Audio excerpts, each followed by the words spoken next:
E3 was when we kind of unveiled our multiplayer. We have our multiplayer beta out now on PS3 and PC with Xbox 360 coming soon, and the reaction was great because I don't think a lot of people expected us to have like hands-on multiplayer that far out from launch. We launched on October 12th. So everyone got hands-on at E3. We actually gave kind of our Battlefield Bad Company 2 guys, we call them in the Gun Club, they got early access to it. So we're treating those guys as kind of our loyal consumers. And everyone's been loving it online. I put 24 hours into it. I got my 24-hour badge, but there's guys on there that have like already 4 days straight on it. So everyone's really enjoying the 2 different modes we have on there.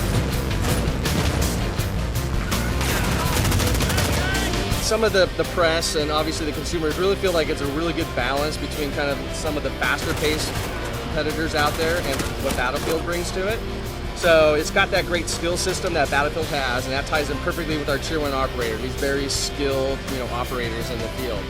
And the whole ranking system up to that bearded guy halfway through, people are really excited about. We actually cut it off right before you get that guy in the beta, so people are a little upset that they don't get to play that. You gotta buy the game to get that guy.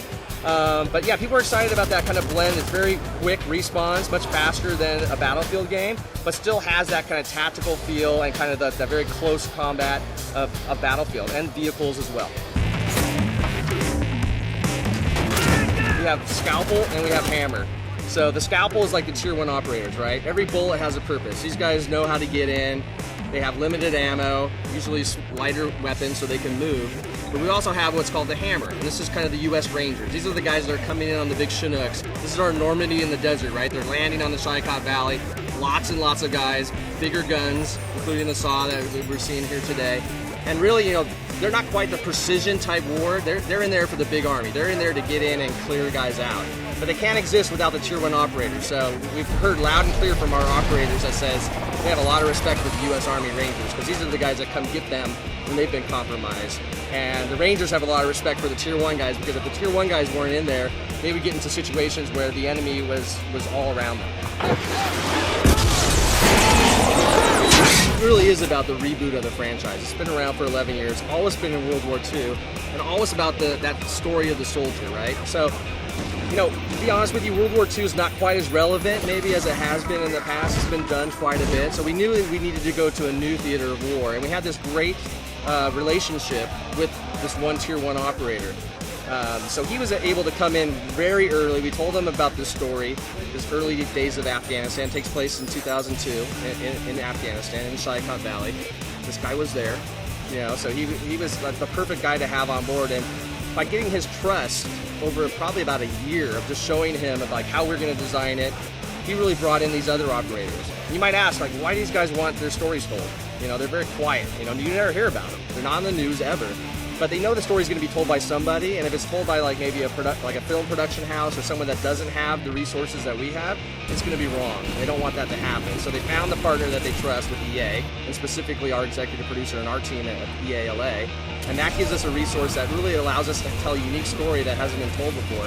Again, though, it's about the soldier, it's about the Tier 1 operator, it's about the Rangers. It's not about the war in Afghanistan. That just happens to where these guys take place, right? This is where their story takes place. Takes over the course of about 3 or 4 days. It's based on real stuff that happened, real locations, Gardez, Bagram, but our characters are fictitious, but they're certainly inspired by real world characters.